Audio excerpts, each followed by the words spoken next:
I wanted to go ahead and welcome everyone. Thank you for joining our session today. Thank you, Dr. Ganote, for joining me. So Dr. Ganote and I have known each other for a few years now. She's a great colleague and friend. And when we looked at doing a microaggressions panel or session, I instantly thought of her. So I'm really glad that she was able to join. So Dr. Ganote is the co-author of Pedagogies of Micro-Resistance for Equity and Social Justice, which is a chapter in the 2021 book, Equity and Inclusion in Higher Education, which she co-wrote with Dr. Salza and Dr. Cheng. Formerly the Assistant Dean for Diversity and Community Engagement in the College of Arts and Sciences at the University of Louisville. Dr. Ganote is now a faculty member in the Department of Sociology as well at U of L, and her research focuses on ways to address microaggressions in higher education with micro-resistance with equity, inclusion, and belonging practices in higher education. She also uses critical and feminist pedagogies, teaching for democratic citizenship, as well as critical approaches to community-based research. She formerly served as an associate professor in the Department of Sociology and later as director of faculty development at St. Mary's College of California in the San Francisco Bay Area. She also serves as a national consultant on diversity, equity, inclusion, and belonging in higher education. So everyone, with a round of applause, please welcome Dr. Ganote for this panel. And I will hand it over to you. Thank you so much, Brandon, and thank you to everyone. It is an absolute treat to be with you today. I am just so impressed with this conference. I'm so impressed with your work, Brandon, and with all of your colleagues who have made this come together in such a beautiful way. So let's go ahead and get started. So happy to have all of you here. And I want to start by saying that as a sociologist, I use a really sociological frame, go figure, around this work of looking at microaggressions. So let me get right into it and say that I make a couple of assumptions that we live in a society in which heterosexism and other intersecting systems of oppression are incredibly pervasive.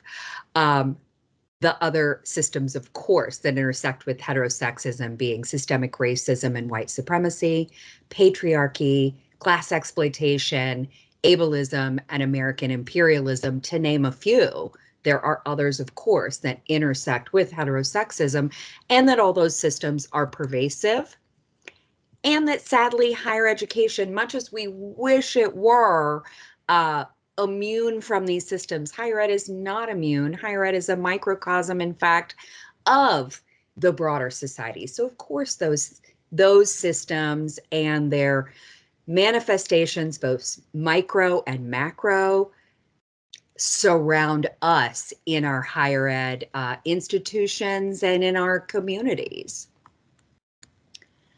Let's get right to defining what a microaggression is. And I'm going to have you all in just a moment participate by giving me some examples. And so to me, the really important thing about getting out a definition is that we're all on the same page. I'm confident you've heard the term microaggressions, and some of you will be incredibly knowledgeable about them. Others may go, I'd like to know more. So let's get on the same page about this. Arguably, the top researcher on microaggressions is Daryl Dwayne Sue at Columbia Teachers College, and he calls microaggressions brief and commonplace, daily verbal, behavioral, or environmental indignities, whether intentional or unintentional, that communicate hostile, derogatory, or negative slights and insults. Let's take that apart. That's a bunch of different components. So let's explicate each of those parts. So first, that these are brief and commonplace interactions or nonverbals or environmental cues. Next is the fact that they may be intentional or unintentional on the part of the person communicating that microaggression. Either way, still considered a microaggression. They're messages that communicate hostile, derogatory, or negative slights and insults. And so I want to go through and have you all offer what might be an example of what most of us think of more often as a microaggression is a verbal, hostile, derogatory, or negative slight or insult. Would anybody be willing to raise their hand and share out an example so we can get each of these in kind of a concrete example so we're all on the same page about this? So if somebody would raise their hand and offer out a kind of a typical verbal, hostile, derogatory, or negative slight or insult that we would call a microaggression, that would be fantastic. Who is willing? Or if most comfortable, you can put your answer in the chat. Either way. What is an example of a verbal, hostile, derogatory, or negative slight or insult? Somebody help us out. Yes, please, Christina, would you share your example? One that I saw recently happen is someone was commenting on someone's wedding ring and just automatically assumed that this person was in a heteronormative relationship. And so not even asking questions, just making the assumption. Thank you so much. Perfect example, Christina, of a verbal microaggression, communicating hostile, derogatory, or negative slight or insult. Let me see who is next. I can't tell who's next on my screen. Brandon, Roger is next. Roger, thank you. Roger, would you go ahead? Yeah, the thing that I'm trying to break myself the habit of is saying guys, you guys, and I've just been doing it for so many years, and I struggle, and I correct myself all the time and try to say you all instead. Roger, thank you so much for that. And I really appreciate your offering me, hey, it's something I personally am working on, because let me say to you all, if you think that I am perfect or anybody else is perfect about any of these pieces, we're all human. We're all just trying to go, oh, is there a part that actually I don't intend for it to exclude anybody, but it may?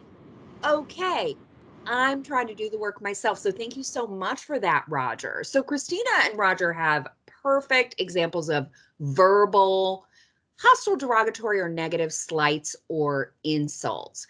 I wonder if anyone would be willing to offer a behavioral example. Here's what behavioral is. It's nonverbal. So are there ways in which a hostile, derogatory, or negative slight or insult can be conveyed without saying a word? And Brandon, would you, oh no, I think I see Angel. Is it Angel? Yes, Angel, and then Jenny.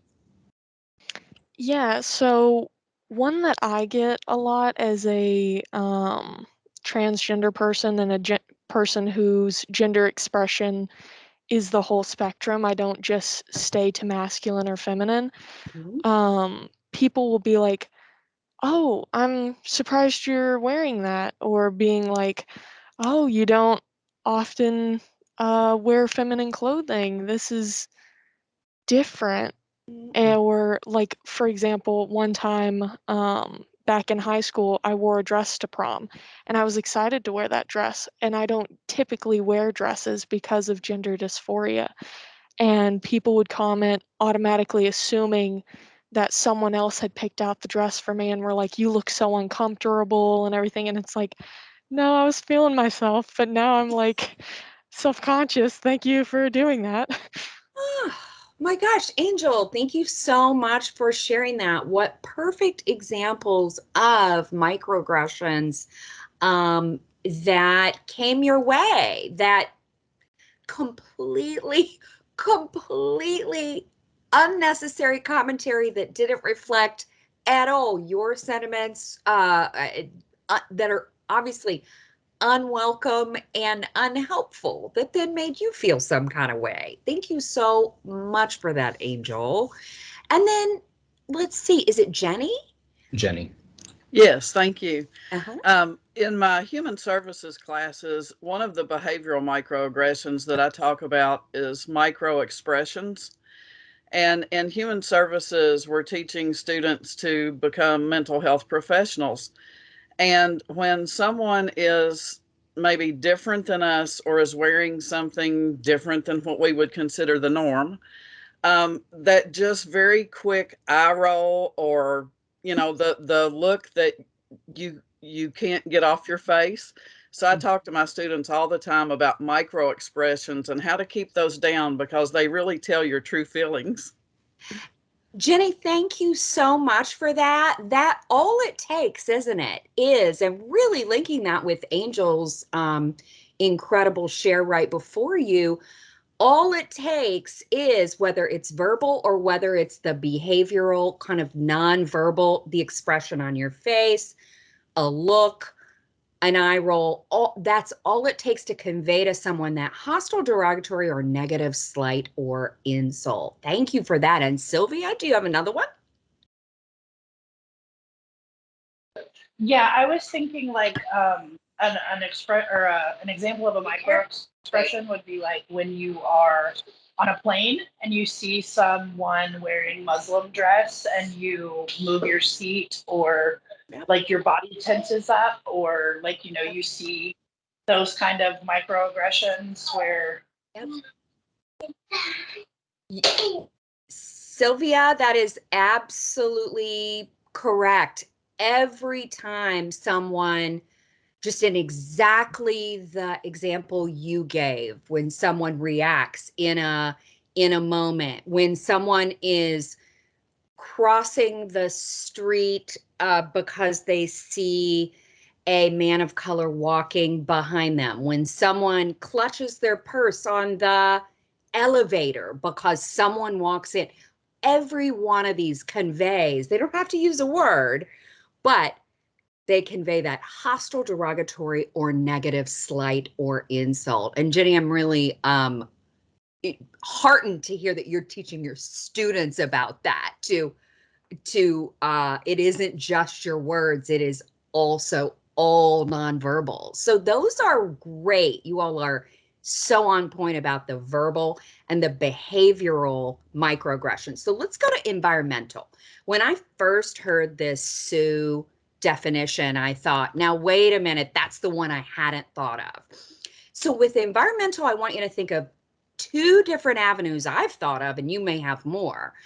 I think of with environmental, one is in symbols, any kind of symbology that the person sees that symbol and they know immediately it conveys that hostile, derogatory, or negative slight or insult. So that symbology, or in terms of access, any of the pieces in our educational environments or in our communities that are about folks who can and cannot access our materials, our educational spaces. So I wonder if some folks would raise your hands and share environmental microaggressions you can think of.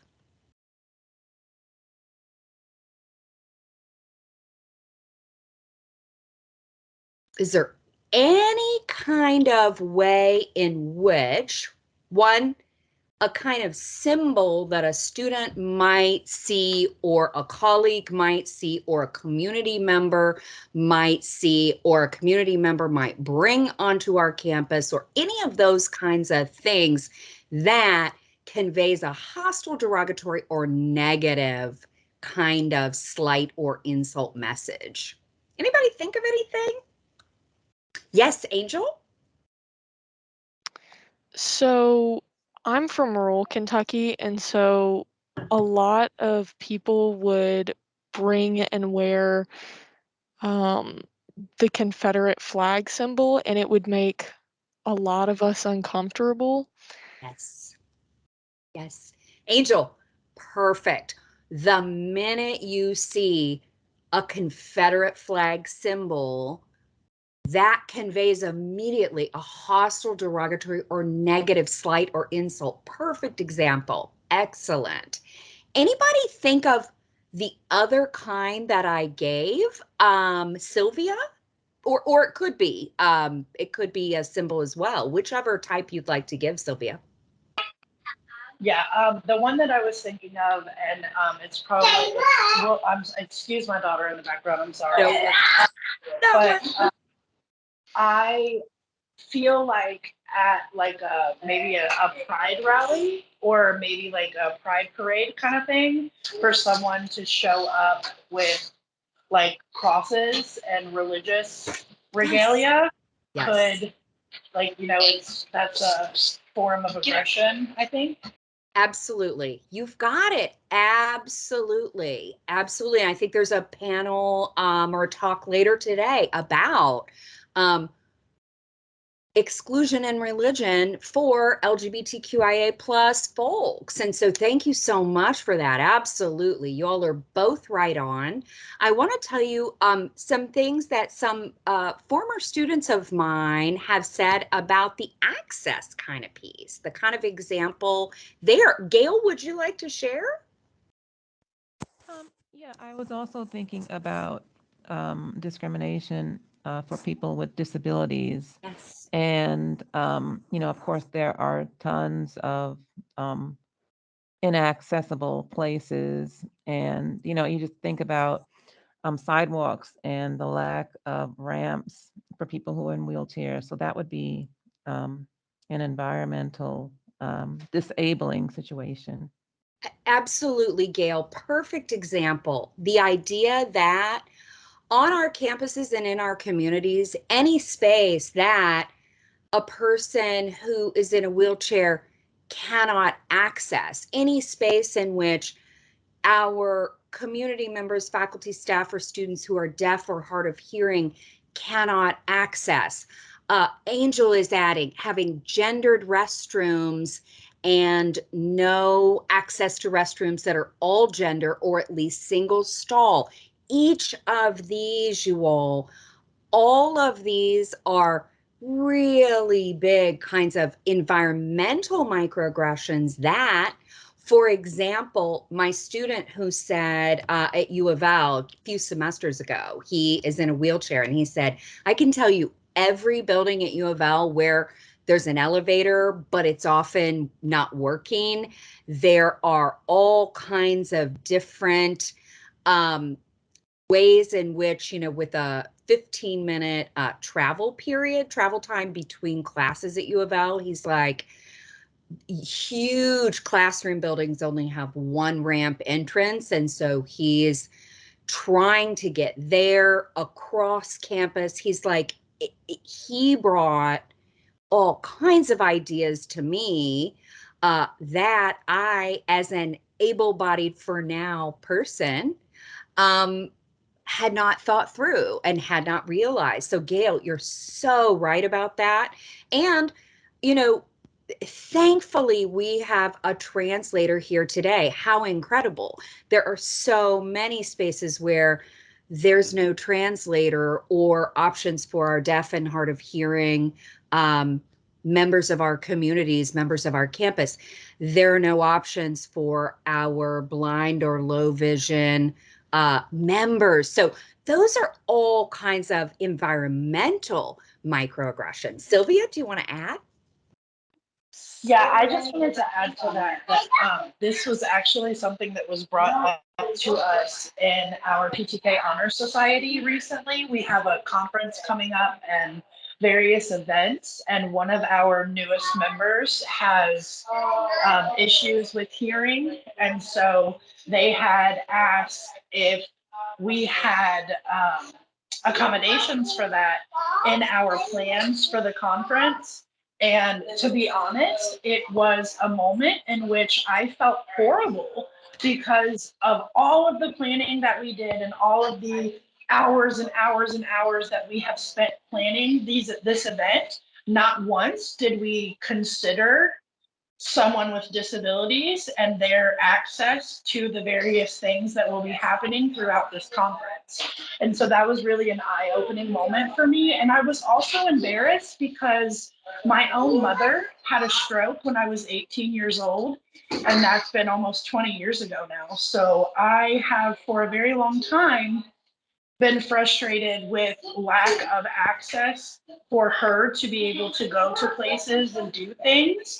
And she misses out on a lot of things, like with my kids at school and things like that, because that access just isn't there. And that was an eye-opening experience for me. And it's something that I think, people who are able-bodied don't consider enough. Thank you so much. That is an incredible example. And I want to say the following again. This is my frame around this work, at least.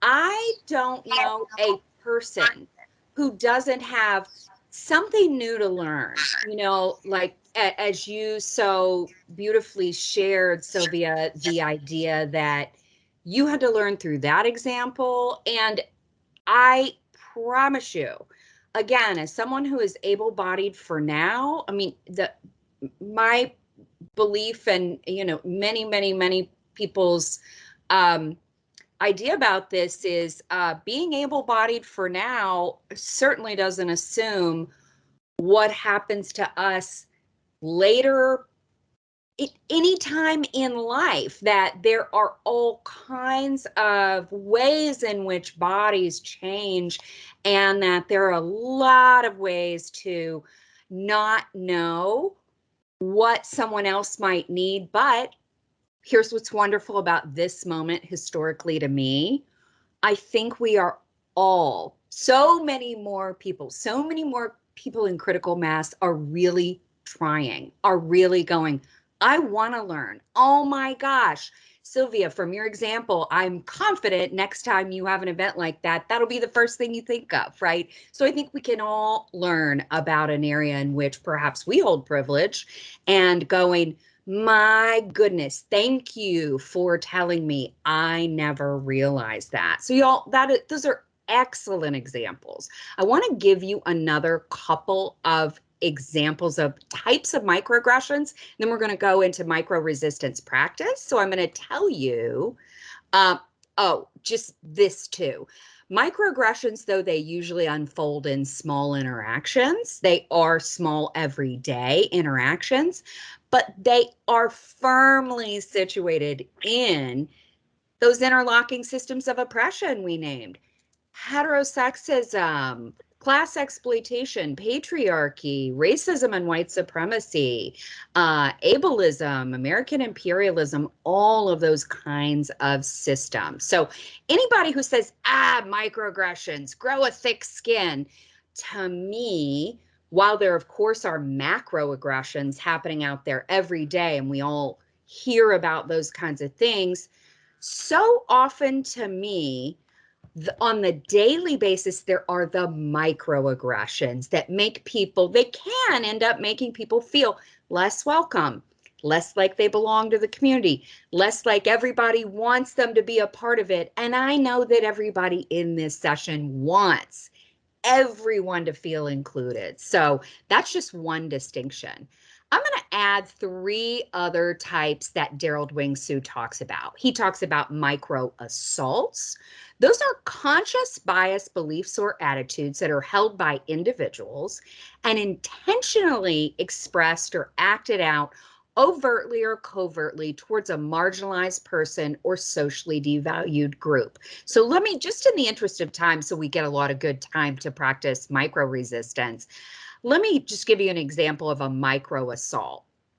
This is, the person knows for sure that they have a bias against, for example, they are not going to hire a member of the LGBTQ plus community, and they will say that out loud, overtly or covertly. They will call people names. They know they have a conscious bias, and they're putting it out there. That is, well, and they do it overtly, or they might even covertly interview someone and then say, I'm not hiring that person, that kind of thing. But this is where they know they hold that bias.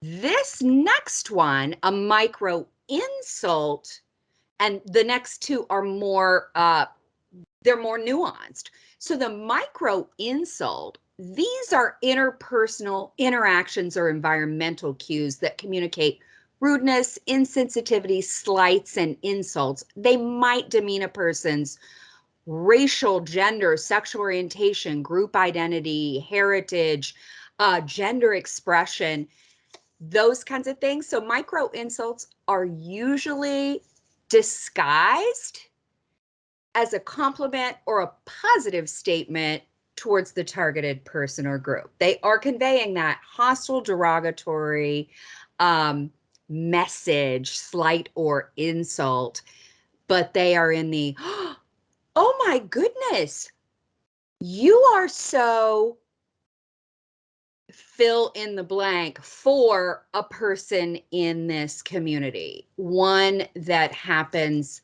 very, very, very commonly is someone walks up to an African-American man who's spoken in a meeting and says, wow, you were so articulate today. They think it's a compliment. We know it's an insult because you can tell what the assumption was about a member of his group, right? So that's the kind of way in which you can hear the person often thinks they're giving a compliment, and it's really quite deeply rooted in a racist or patriarchal or heterosexist or any of those kinds of heteronormative assumptions. Sylvia, did you want to add something?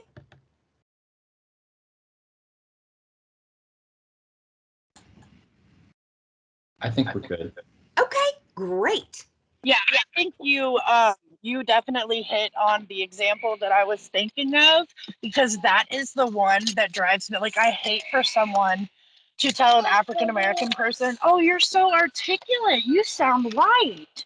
Like, white is the requirement for intelligence. Yes. Makes me insane. And the other one is the gender. Oh man, you did that like a man. Like, yep. No, I did that like me. Like, yep. The gendered assumptions, you can tell in each of those comments. Thank you so much for those, Sylvia. You can tell in the comments what the assumptions are of a member of that group. And that's where, of course, the person might say, oh, but I didn't, whether they intended it or not, it's still a microaggression. It conveyed that hostile, derogatory, or negative slight or insult. Deborah, did you want to, and tell me how to pronounce your name, if it's Deborah or Deborah. It's Deborah. And Deborah, thank you. I'm over HR here at the college, and we've had a real example of this with, and it wasn't just with one of it was the African American male and female during and after an orientation. There was a compliment from another employee. I love your hair. Is it real? May I touch it? Or you changed your hair again today? And, it was in front of a group of people asking, may I touch your hair? And both of these people had braids. And so it's, sometimes disguised, I guess, or maybe even men are intended as a compliment, but also wrong. Deborah, thank you so much for amplifying that. Not only does that happen continually, and it happens to colleagues of mine at the University of Louisville, people do think they're making a compliment. A friend of mine who constantly has this happen to her said, I really wish, number one, don't ever touch my hair. don't even ask to touch my hair. Like, why are you touching my hair? Number one. Number two, my friend has said many times, I wish that person would interact with me about anything but my hair. All they ever mention is they like my hair. Oh, it's new. May they touch it? She's like, I am a colleague here. Could we please talk about something else? Deborah? Yes, it's just happened so many times. And the other one that is closely related is that we've had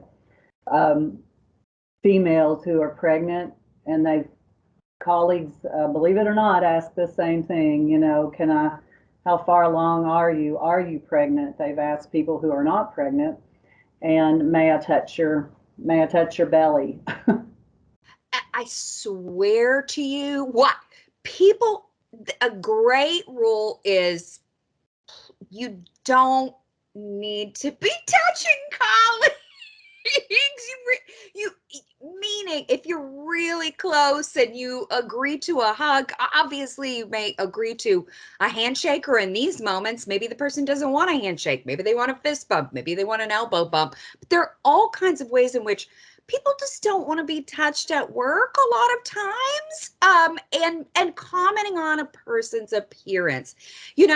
I promise you this, if somebody says at one random point, like, oh my gosh, you look nice today, that's absolutely fine. But my goodness, seeing in student evals something about, your appearance, hearing from colleagues, something in a performance evaluation, she always dresses, ba-da-da-da-da, in this way. Our appearance really is not the conversation, right? Even though, it might be with friends, it might be, a close friend you have at work, but in general, these are such good things to think about. And again, all well-meaning, but still things to think through for each of us, in our own speech, as well as in thinking about how we interact with others. Sylvia, do you want to add? Yeah, I just wanted to say that I don't think that these things are always well intended. I think sometimes they are meant to condescend and remind folks of where they think their place is. Sylvia, thank you. Thank you for naming that. You're correct. You are 100% on the bullseye there.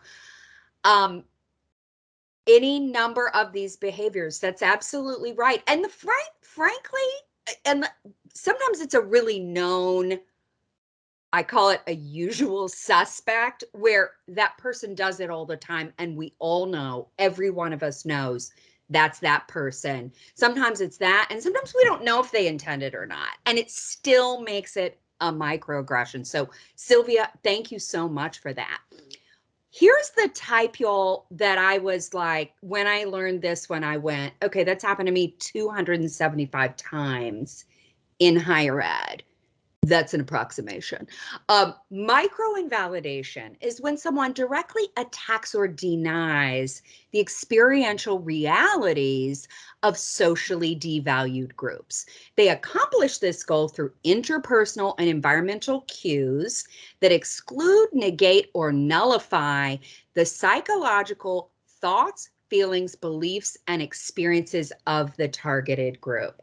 This is the kind of example where I, as a woman in the workplace, as a woman faculty member, go to a colleague and say, can I talk to you privately? What just happened in that meeting was horrible. I felt awful when that meeting was over, when so-and-so said XYZ, and the person in front of me that I've chosen to confide in goes, oh, no. He's such a nice guy. You know what? He didn't mean it. He's just like that. No, you're being too sensitive. So do you hear that one? That one's the micro-invalidation. In that example, my own psychological thoughts, feelings, beliefs, and experiences, my experience in that meeting, my beliefs about, how people should speak to each other were excluded, negated, or nullified in that interaction. And that's anytime, you know, a student comes to a faculty or staff member and says, this happened with Professor so-and-so. Anytime we go, nah, nice guy, didn't mean it, blah, blah, blah. Instead of just listening, just really listening to a person's experience, that's a micro invalidation. And I add all of these to say, these are ways in which they flow through our workplaces. They sure flow through mine. I'd be very surprised if there were a perfect campus where they did not flow. Gregory?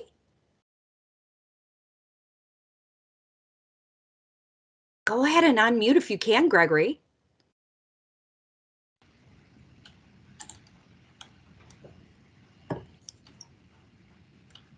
Gregory, I can't hear you if you are speaking out. Here I am. I wasn't able to unmute for a bit, but it just lit up. So thank you. I was able to do that. Great. I wanted to share kind of a unique one that I've witnessed. So I'm in academic leadership here. I'm provost at the college. And there's a couple things. One I've seen over time. One has been recent since, for me at least, since I've been in this role. So one over time has been when hires are devalued by whatever, you fill in the blank, right? So they were hired because they're a woman. They were hired because they're African American. They were hired because they're gay. With that last one, being out myself, it's one that I've been accused of when someone has been hired who either stereotypically appears to be gay or someone may know they're gay, and the accusation of you hired this person because, or assuming we even knew each other.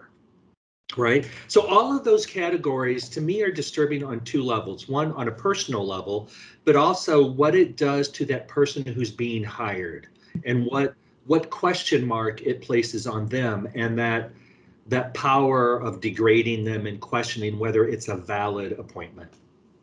Absolutely, Gregory. Thank you so much for adding that.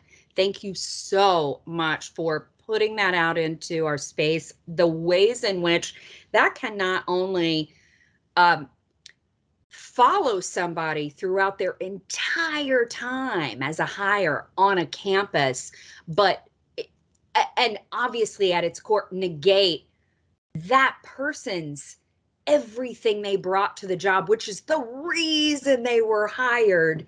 It's making assumptions that are so offensive to hirer, hiree, and quite literally negating someone down to their identity instead of here's what they'll offer in this key IT role or this, you know, all the different roles we have on campus. We have people who gorgeously, beautifully fill those roles with their gifts, and to assume that about someone is so demeaning, so nullifying, so marginalizing and demoralizing. Thank you so much for that. You all, when we mention those again, if you recognize it and go, my goodness, I did that last week. Here's an opportunity. I truly believe, I want to say this, I misgendered a student several years ago, but the student came straight to me and said, Professor, I use they, them pronouns. And I'm very sorry to say, I had called this person, I'd referred to them as she. And they walked right up to me and said, I use they, them pronouns. And I said, I am so sorry. I am going to change that in my language. And then I did the work to change that in my language. Now, I've never had, someone could reject my apology. Of course they could, but I've never had anyone reject my apology when it was both sincere. I didn't spend a lot of time tripping over myself. I didn't mean it. I'm a good person. You know, instead, wow, thank you so much, because that person has given me a gift. They actually trust me enough to say, here's what I really like. Here's what I go by. These are my pronouns. And for me to go, I now need to do the work. I need to change my language. That is the way in which we can have these authentic and beautifully open communication relationships with each other, even if, yeah, did I make a mistake? Yes, I did.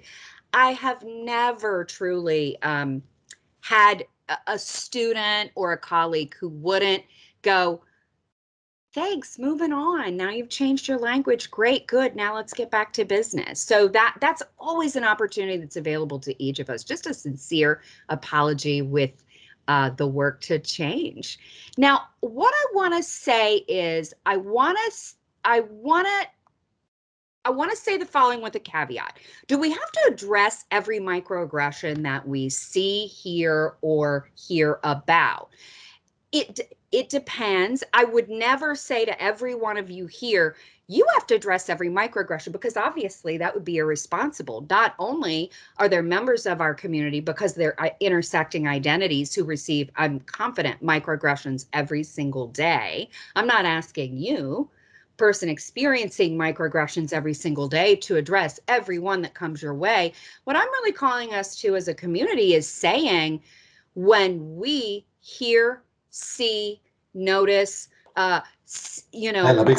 someone says, that kind of comment about another colleague, when we address it, there's such power in that. And when we're silent, everything speaks, including silence. So if we don't address microaggressions that happen, in an educational way, if we don't address them in an educational way, or even hold to account the person who is as Sylvia was talking about earlier, the person who does not mean well, is not stumbling over themselves, well-meaning, no, who means to do it. If we don't hold folks to account, we breed more incivility or silence. And so we want to be able to address microaggressions. And so how do we want to do it? One way my colleagues and I pose is through micro-resistance. This is in the same scale as microaggressions that happen in brief, commonplace, everyday interactions. These are small-scale individual or collaborative efforts. I'll go through these pieces again as well. Individual or collaborative efforts that empower targeted people and allies to cope with, respond to, and/or challenge microaggressions, with a goal of disrupting systems of oppression as they unfold in everyday life, thereby creating more inclusive institutions for all. Now, mouthful, so let me unpack that. Small scale, same scale as the microaggression. They may be individual or collaborative. Maybe I go into a meeting and I think, okay, I know the colleague who interrupts everyone in that meeting who is not a white male. So if that's the kind of thing that's happening, or the person who always targets our staff member who has the least power in the meeting, whatever the situation is, I either go in individually or a collaborative effort. I go in with Brandon, and we have if so-and-so interrupts in the same pattern they always do, we're going to turn it back to, we'd really like to hear what Jane had to say, right? So that's a collaborative effort, can be made in micro-resistance as well. They empower targeted people and allies. I'm going to define what my colleagues and I mean by allies in a moment, because that can be a very problematic term. So I want to define what we mean.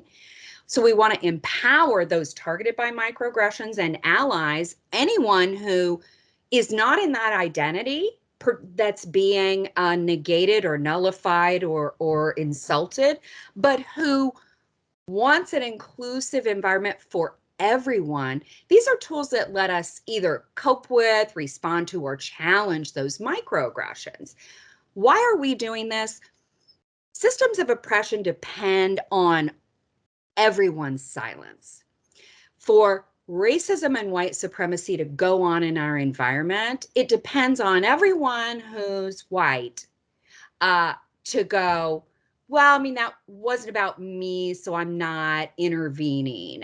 It requires everyone who is not a member of the LGBTQ plus community, when they hear heteronormative comments, heterosexism, or homophobia, to go, well, that wasn't really about me, so I'll just let that go.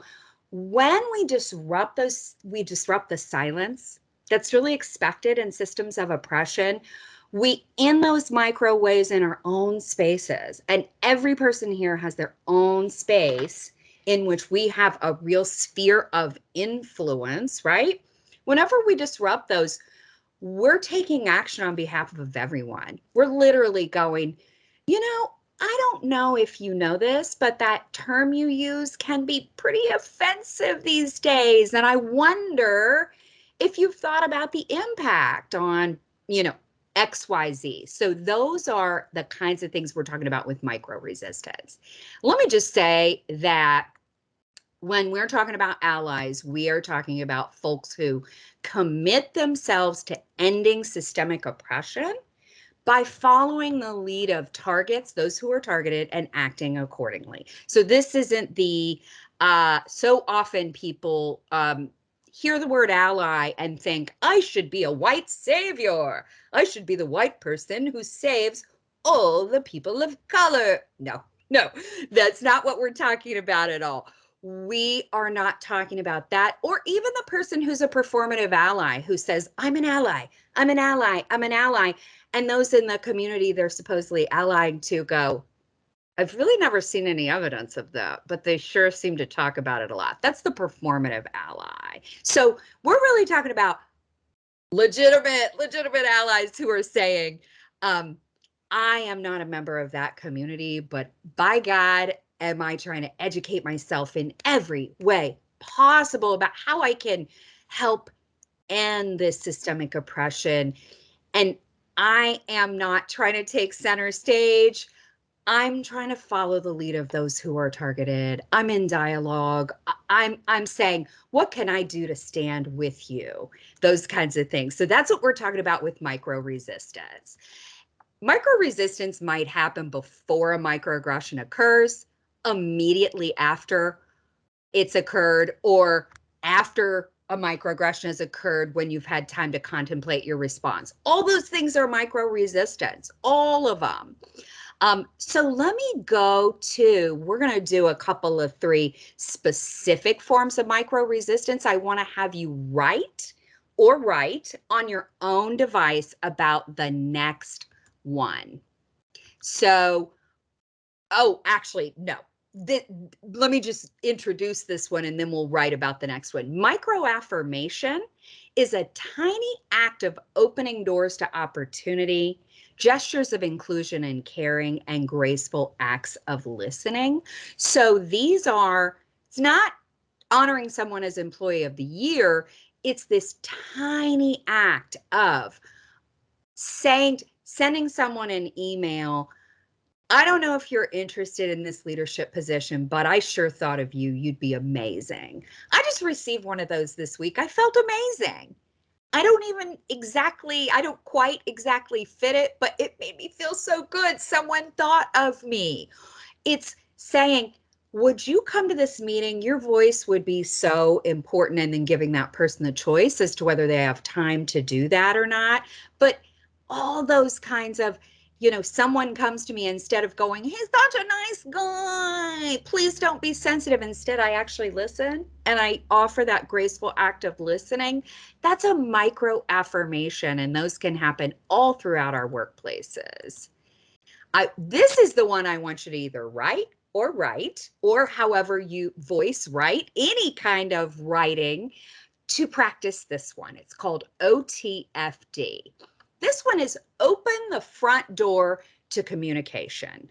OTFD. Your O step is you are going to give concrete, objective, and factual observations as much as possible. The T step, so that's what you observe. The T step, you're going to give your thoughts based on observations, or the interpretation step. Your F step, you're going to offer actual feelings or emotions that you have as a result of the observation. And the D step, you're going to offer a statement of desired outcome, what you'd like to happen next. Let me give you an indirect example of an OTFD. Let's pause. I noticed, observe step, there seems to be an expectation that an individual can speak for an entire group. I think step, we need to resist this temptation because it's a lot to place on someone to ask them to speak for a whole community. I feel uncomfortable, feeling step, with this request. I'd like us all to simply ask others to speak for themselves, desire step. Now, you can also, I won't read this out, but the direct OTFD is when you name who asked someone to speak for their whole community. So I noticed that Tracy just asked Maria to speak for an entire group. You can go more direct, you can go more indirect, according to the social context, whether the person is a repeat offender or not, and you think they won't get it if you don't name them, whether it's a situation that your personality is much more direct versus indirect. Those are different choices. Now, let me see if there's any question about OTFD before we do a little writing. If not, we're going to do this one example and I'm going to have you write about it in your own way. And I want you to write it on your own paper, an O, a T, an F, and a D. So here's the example. A student on your campus, a trans woman of color named Savannah, is obviously a very engaged and thoughtful student.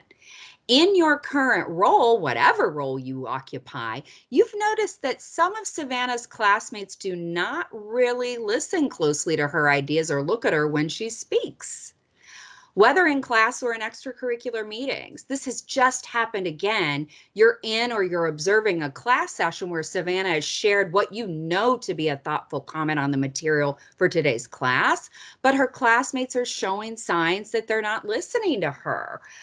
What do you say and when do you say it? I'd like for you to OTFD this situation. And I'm going to go back to the slide.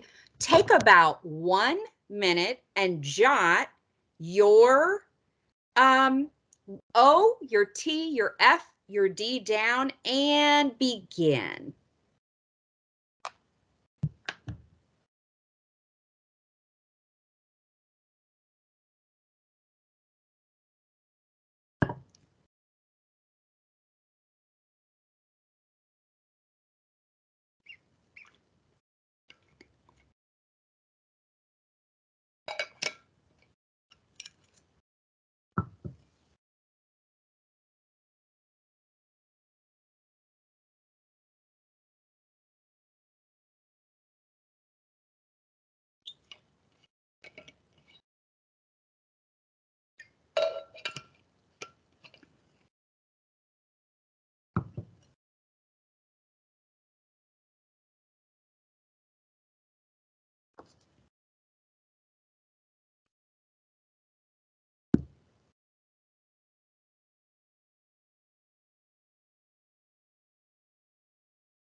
There's the timer. You obviously that was very short. You may not have had full time, but go ahead and finish your kind of bullet point writing if you would.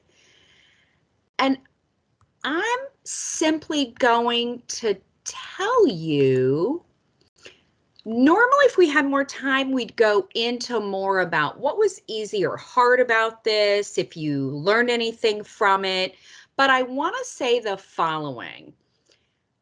This tool and others like it, here's another one to try, XYZ. I feel X when Y because Z. I feel uncomfortable when we talk about Claude when he isn't here, when we talk about Claude because he isn't here to defend himself. I feel X when Y because Z. There are other tools besides OTFD, but OTFD is one I return to again and again and again. That really helps me even when I have the cortisol spike of someone says something, I can go, I noticed that you commented on our colleague's hair. I noticed that no one does that around me, a white woman. I feel really uncomfortable when all the commentary is put on this person's hair, and I wish we'd just talk about the issue at hand, and instead of constantly focusing on her hair.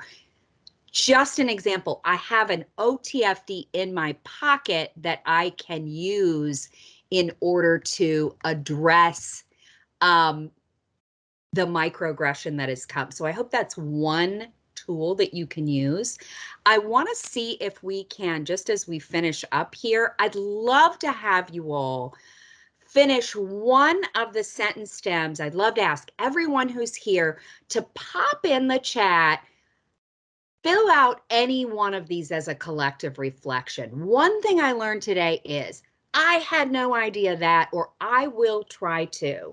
Would each person just take a moment and pop in the chat your sentence stem you choose, and I will gladly be awaiting that feedback.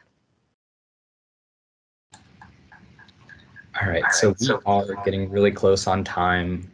We've had a lot of great discussion today. I really appreciate everyone's involvement in discussion. So I'll stick around with Dr. Ganote for 5 or 10 minutes. If someone wants to ask questions, make comments, we'll stick around for a bit if you want.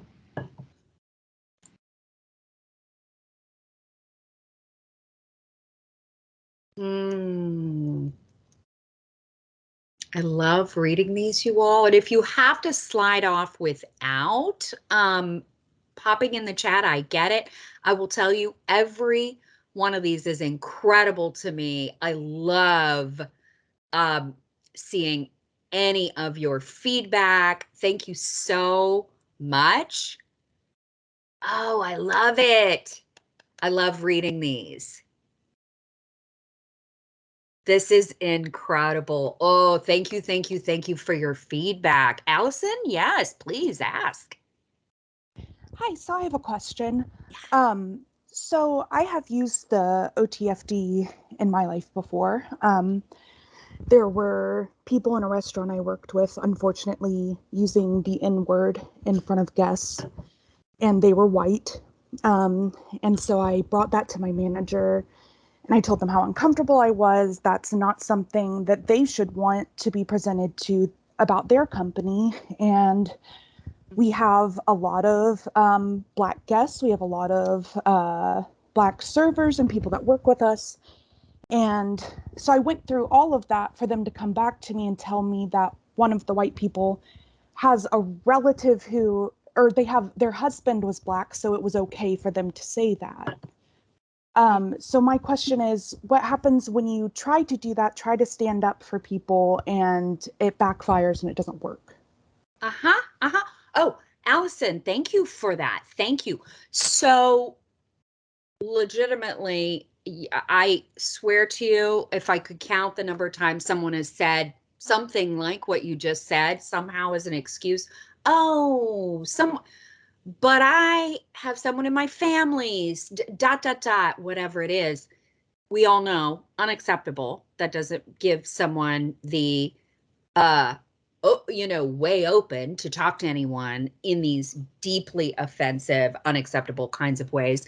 And so, Allison, I love your question. One thing I want to say is we cannot always predict exactly how the person is going to respond with the OTFD, right? I mean, it's the one thing we don't know. We know we're stepping out there. We know we're articulating the best we can.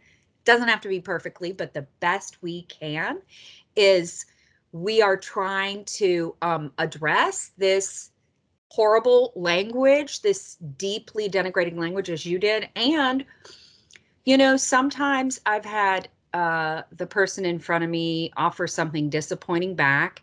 And I've said, I mean, honestly, it depends on the situation because there's so many different contexts and power differentials, but there's a way in which, I've kind of then gone to the next person above them and said, or in whichever way I persist.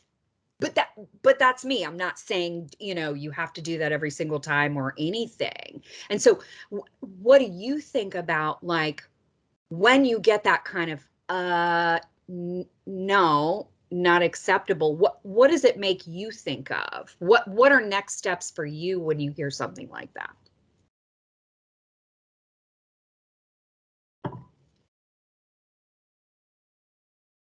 And Allison, you are muted. I don't know if you're speaking or not. Sorry. That's okay. So I ended up kind of trying to persist with it. There was no way to go above them. I ultimately did leave the job. Sometimes we vote with our feet, right? Mm-hmm. There's a, just to, I don't know if you have to slide this second, Allison, may I share with you one more thing? Yes.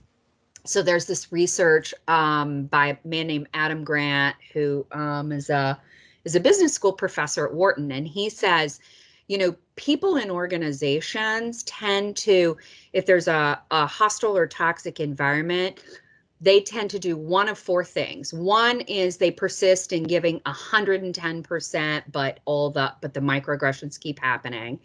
Two is they lessen their performance, you know, they like start neglecting stuff because they're like, this place isn't worth it, but I need this job, right? Three is voice. They voice listen, I have to say something about this. This is not okay. And they actively do what they can. And then at some point exit, right? If the voice doesn't work, if it isn't met with the kind of, oh, wow, that, you know, that isn't right. And we need to address this, and we're learning, but will you help us as we learn, you know, those kinds of things. And so folks exit often their workplaces when it happens like that. So I'm not surprised to hear that you exited.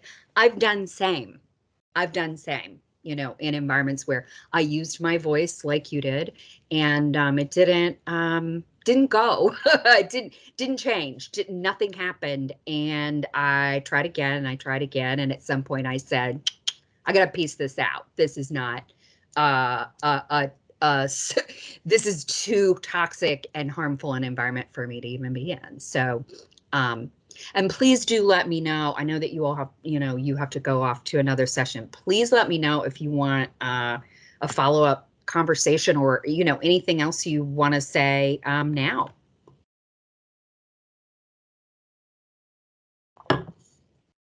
Hey guys, interpreter here. I have to leave. I have another session to interpret. So thank you so much. Thank you, Vanessa. You're Thank wonderful. You.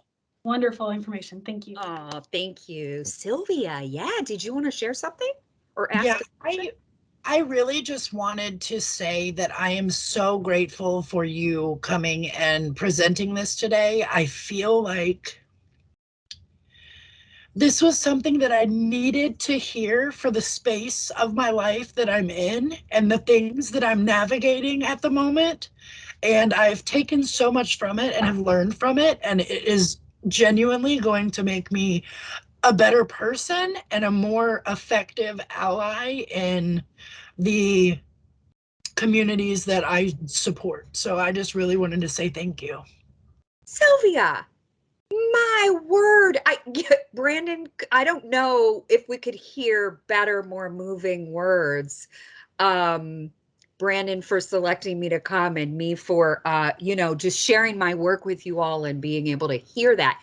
Thank you. You have given me a gift in sharing those words.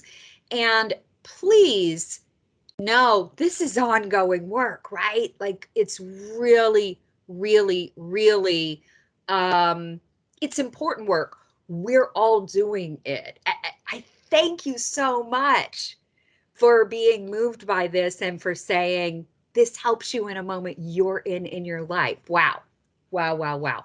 Please know, for, you know, obviously every single one of you who's still here, and it's also in the slides and or, you know, whatever, however Brandon and others are sharing, you all can reach out to me anytime at cynthia.ganote@louisville.edu as well, because these things can be ongoing. If you want to follow up in any way, please do.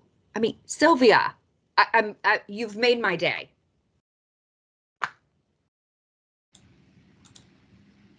Thank you. So did anyone else have any questions or comments?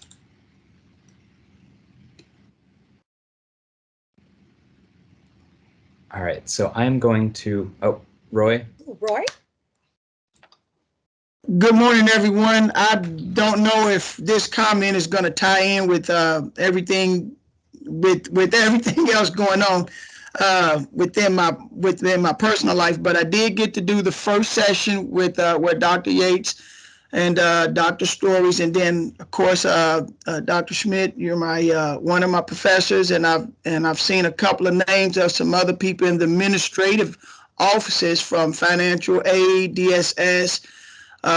Things like that I've had contact with. This is very, very enlightening. The information, I've been around it my whole life within my family, but so much of what I'm hearing and the small nuggets that I'm picking up, I'm able to see how they parallel in my life with race. And again, this is not about race. This is about what this particular form is. And I was totally unaware that I'm not alone in dealing with the dysfunctions of an outside world about whatever it is, whether it's race, your identity within yourself, your sexual identity, gender identity, the things that I'm totally, I did not know that, and it's not a bad thing, but that I was ignorant to other people's lives in such a profound way. So I'm honored that I was that the university offered this up to everyone. I really wish everyone had taken the time to pick up a couple of these insightful spotlight. These are not spotlight sessions, but these these online communications meetings that are going on. But thank you all very, very much. And hopefully some of the stuff I'm learning here, once, and the Professor Schmidt can testify to this, once I get myself smoothed out with my academics, then for some of the things that I've been tapped for to participate in with the mentoring program, I'll be able to take some of this information and apply it to the academic stuff and mentoring programs, because I'm sure I'm going to run into some of the young men that are going to be dealing with some of these same situations, as well as race and academics. So thank you all very much. I really do appreciate you all taking the time to think enough of us as students and to put this forum on. So again, thank you all very much, and everybody be blessed. Oh, Roy, thank you so much for those kind words. It's all about the students. It's all about you all, right? And anything that we can offer to get all of us thinking more broadly about, hey, you're not alone. And nobody's alone in suffering these micro and macro aggressions, and we can just link arms with each other. Why don't we learn as much as we can so we can be linking arms and in solidarity with each other, because each of us deserves the most inclusive, respectful environments where we are treated with the dignity that each of us deserves. So thank you, Roy. Thank you so much. And Angel, I want to thank you so much for everything you offered today. I see that you put a comment. I don't know if you're still in here or not, but I just wanted to say thank you. All right. Did anyone else have any questions or comments before I end the recording and dismiss everyone?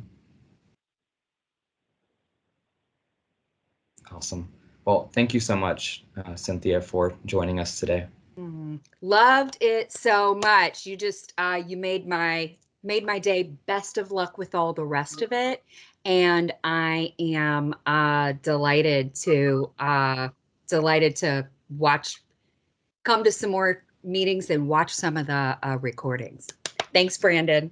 Thanks. Everyone have a great rest of the conference. Thanks, everybody. Bye.